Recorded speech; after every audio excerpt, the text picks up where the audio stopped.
ਪੰਜਾਬੀ ਲਹਿਰ ਤੁਹਾਨੂੰ ਪੰਜਾਬ ਅਤੇ ਪੰਜਾਬ ਦੇ ਇਤਿਹਾਸ ਨਾਲ ਜੋੜਨ ਦਾ ਯਤਨ ਕਰਦੀ ਹੈ। ਅੱਜ ਦਾ ਇਤਿਹਾਸ ਸਿੱਖ ਧਰਮ ਦੇ ਪਹਿਲੇ ਗੁਰੂ ਨਾਨਕ ਦੇਵ ਜੀ ਬਾਰੇ ਹੈ, ਜਿਨ੍ਹਾਂ ਨੇ ਕੇਵਲ ਅਤੇ ਕੇਵਲ ਇੱਕ ਖੁਦਾ ਦੀ ਇਬਾਦਤ ਸ਼ਬਦ ਅਤੇ ਨਾਮ ਰਾਹੀਂ ਕਰਨ ਦਾ ਉਪਦੇਸ਼ ਦਿੱਤਾ। ਅੱਜ ਦਾ ਇਹ ਇਤਿਹਾਸ ਪੁਰਾਤਨ ਕਿਤਾਬਾਂ ਦੀ ਮਦਦ ਰਾਹੀਂ ਦੱਸਿਆ ਜਾ ਰਿਹਾ ਹੈ।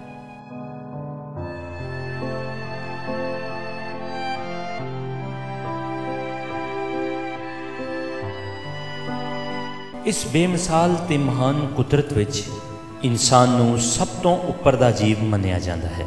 इंसान दी इस काबलियत का कारण इसकी वखरी बुद्धि सूझबूझ ते अकल है ते इस अकल ते सूझबूझ राही इंसान दुनियावी पदार्थां ते जीवां उपर राज भी करता चला आ रहा है।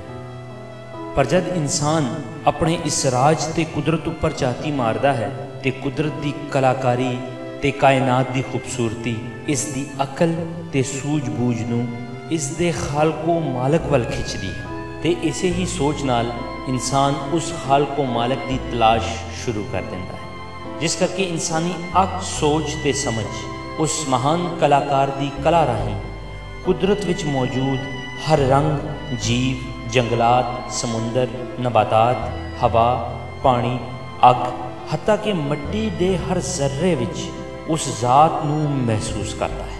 और यही महसूसियत इंसान नूं सवालात दे गुंजला विच फसा देती है ते यह सारे सवालात इंसान की अकल, सोच ते समझ तो बहुत बालातर होंदे ने ते इन्हां ही सवालात नाल इंसान गुमराही ते ज़हनी तनाव का शिकार हो जाता है। पर जिथे रब ने इंसानी भुख का इंतज़ाम इसे ही दी कुदरत राही कीता, उथे ही इंसान की इस ज़हनी तनाव ते मन की भुख वास्ते भी एहतमाम किया। उस दाते ने इंसान ते अपने आप विचकार दूरी नूं अपने खास रहबरां राही ख़त्म किया। पर जब इंसानी सोच इन्हां रहबरां तो इनकारी हुई तां कुदरत की मेहरबानी इन्हां रहबरां उपर वेख के इंसानी अकल, सोच ते समझ इन्हां रहबरां वल खिंचदी चली आई ते इन्हां ही रहबरां ने अपने अपने दौर विच उस खालको मालक नाल प्यार विच वखरे वखरे नाम नाल पुकारिया। पर एक चीज़ उन्होंने स्पष्ट कर दी कि वह मालक, खालक ते पैदा करने वाला एक ही है। पर अज सैकड़ियां साल बाद भी इंसानी सोच उन्हां रहबरां उपर कुदरती मेहरबानी वेख के खिंचदी ही चली आ रही है। एक इहो जिहा इतिहास का बाब जो इंसानी सोच समझ तो बहुत उपर है और इसकी खिंच राही अज असी पहुँचे हाँ गुरुद्वारा श्री पंजा साहब हसन अब्दाल। हसन अब्दाल जो कि रावलपिंडी इस्लामाबाद तो लगभग 45 किलोमीटर की दूरी उपर है, जो कदी धर्म का वड्डा केंद्र हुंदा सी। गुरु नानक देव जी महाराज जद हसन अब्दाल पहुँचे तो उन्होंने एक पहाड़ के थले उतारा किया। इस पहाड़ी के शिखर ते वली कंधारी की बैठक होंदी सी। वली कंधारी जो कि अफगानिस्तान तो धर्म प्रचार लई इत्थे आया, इस पीर की बड़ी दूर दूर तक महानता सी।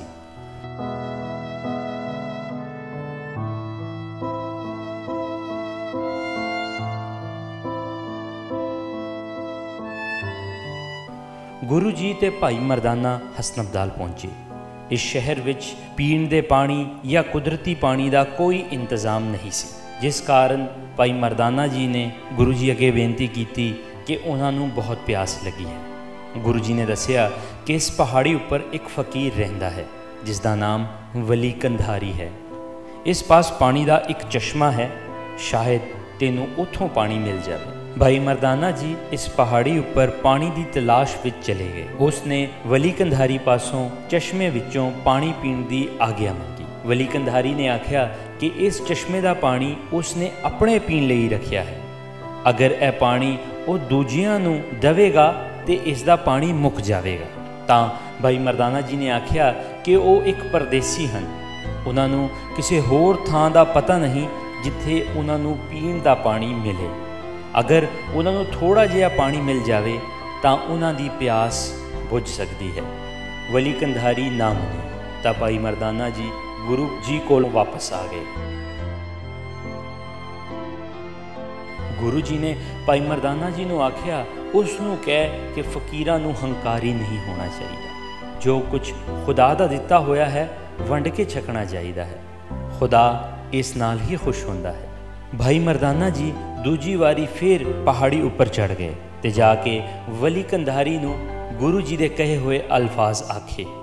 वली कंधारी ने ऐ सुन के आख्या, जे तेरे गुरु पास कोई शक्ति है तां ओह तैनूं पानी क्यों नहीं पिला दिंदा। भाई मरदाना जी ने गुरु पास आके ऐ सारा माजरा सुनाया तां गुरु जी ने आख्या कि करतार जो करदा है भली करदा है और ओही दाता सब नूं देण वाला है।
गुरु जी ने भाई मरदाना जी नूं सामने पए हुए एक पत्थर नूं पासे करन दा आख्या।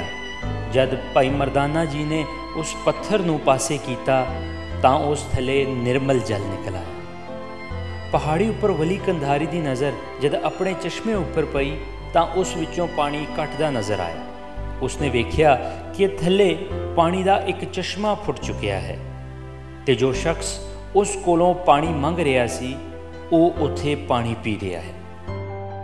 वली कंधारी नूं बहुत गुस्सा आया और अपने शक्ति राही एक बहुत वड्डा पत्थर थल्ले वल रेड़ दिता।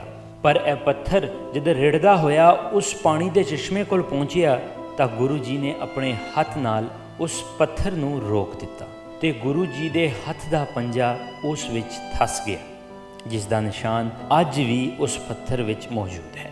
जद वली कंधारी ने पत्थर रुकिया वेख्या तो उसने गुरु जी पास आके माफ़ी मंगी। गुरु जी ने आख्या कि खुदा दी दिती हुई दात दा हंकार नहीं करना चाहिए, क्योंकि वह जद चाहे इस दात नूं वापस ले सकता है। इंज गुरु जी ने वली कंधारी दा हंकार तोड़ दिता। उत्थे दे मौजूद लोगों ने जद पानी दा यह चश्मा वेख्या ते बहुत हैरान होए ते रब दा शुक्र अदा किया। गुरु जी ने इन्हां सारिਆਂ ਨੂੰ रब ਦੀਆਂ ਦਾਤਾਂ ਉਹਨਾਂ ਦੀ ਹੀ ਬੰਦਿਆਂ ਵਿੱਚ ਵੰਡਣ ਦਾ ਉਪਦੇਸ਼ ਦਿੱਤਾ। ਇਸ ਪੱਥਰ ਵਿੱਚ ਗੁਰੂ ਸਾਹਿਬ ਜੀ ਦੇ ਪੰਜੇ ਕਾਰਨ ਇਸ ਸ਼ਹਿਰ ਦਾ ਨਾਮ ਪੰਜਾ ਸਾਹਿਬ ਕਰਕੇ ਜਾਣਿਆ ਜਾਂਦਾ ਹੈ।